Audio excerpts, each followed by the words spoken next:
Welcome to r/MaliciousCompliance, where we share stories of people conforming to the letter but not the spirit of a request. Thank you, friends, for subscribing to the channel and for so many likes. The first story: boss made me buy a lot of rope and blamed it. The second story: dispatcher scolded me for being late, and I took revenge on her by being late again. The third story: manager told me to reduce overtime, so I did it. The first story is the tale of 56 yards of rope. In my sophomore year of college, I found a job working at a high-end flea market type thing in a large tourist area by my school. It was a very cute, curated selection of vendors who made various products from jewelry to t-shirts to prints you can hang on your wall.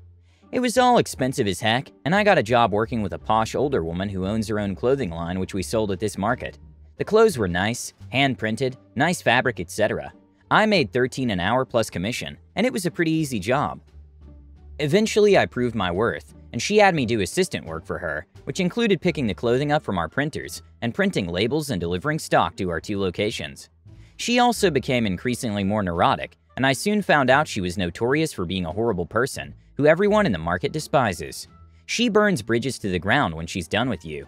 Her attitude became worse towards me. She made me come in during a blizzard that caused a state of emergency, and I was beginning to realize her general mistreatment of me wasn't worth this money. Now, every 3 months, the market requires a refresh of the booths, and everyone closes down for a day and remodels their individual booths. They're small. I'm talking a 6.5 by 6.5 square foot that we have to work with. She was known for hanging the items from branches attached to the ceiling with rope, and she also had a beautifully made chandelier that was about 2 feet wide, which was also hung by rope. Part of my duty as her assistant for the week was to buy rope. I'm in the owner's $7,000 a month studio apartment with the assistant manager and an equally neurotic dog, and this convo ensued over the phone while my boss was on vacation. Boss: OP, we need rope for the refresh. We need to hang 4 branches in the chandelier.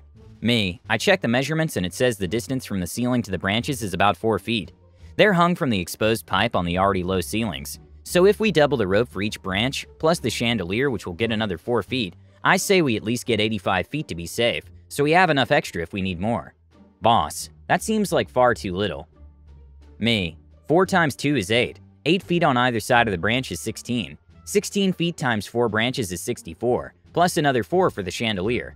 Boss: I think I've done this long enough to know more than you. We need 85 yards. Me: 85 yards is 255 feet of rope. There's 3 feet in a yard. Are you sure you don't mean 85 feet?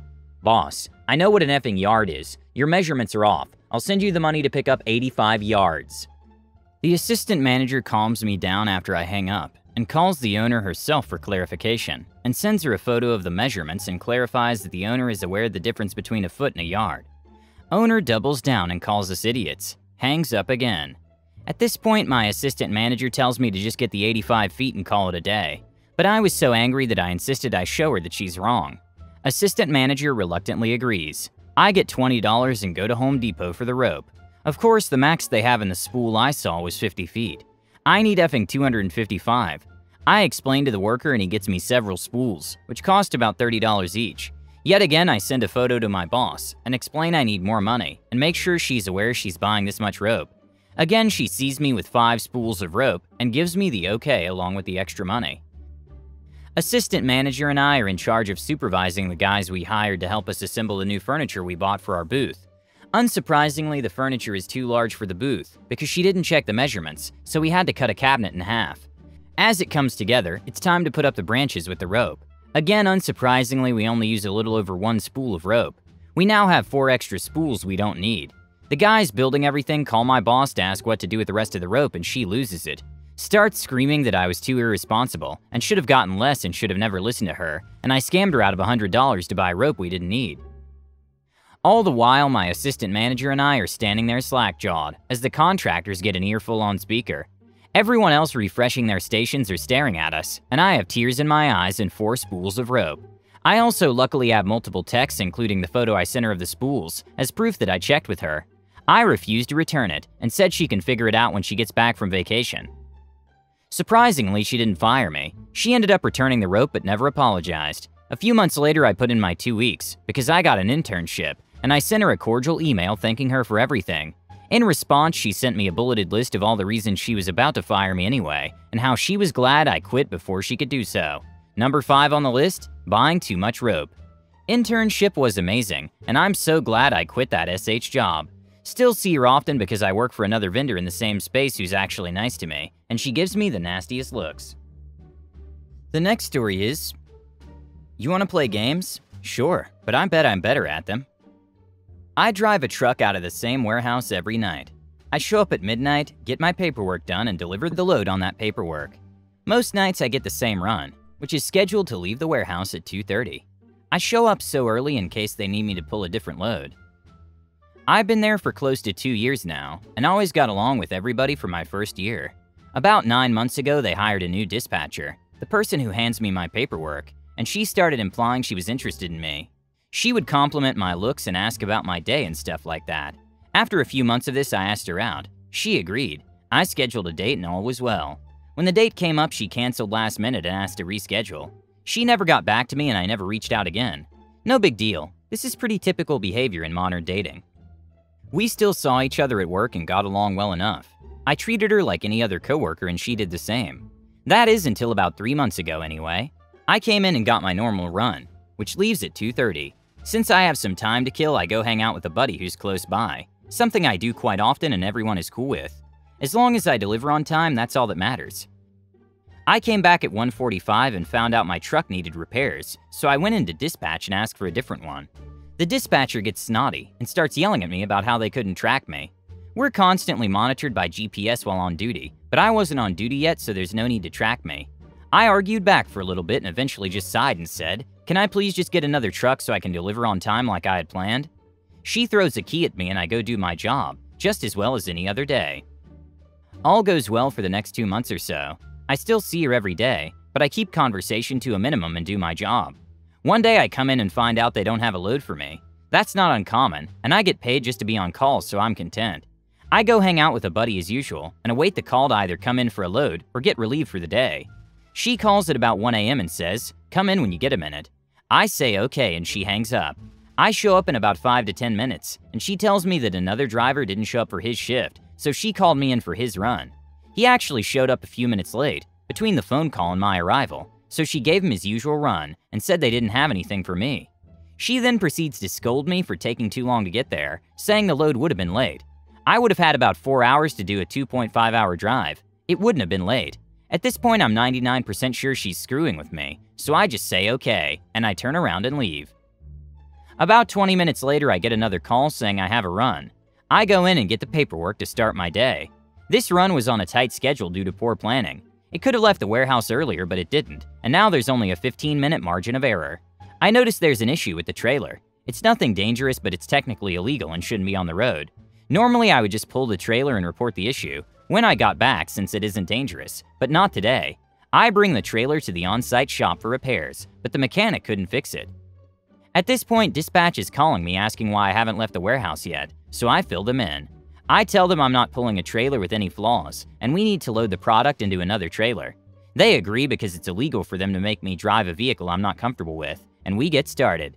It took about an hour to move the contents of the trailer into a new one, so at this point, I'm running about 30 to 45 minutes late. I just sat in my truck and browsing Reddit while the warehouse did all the work.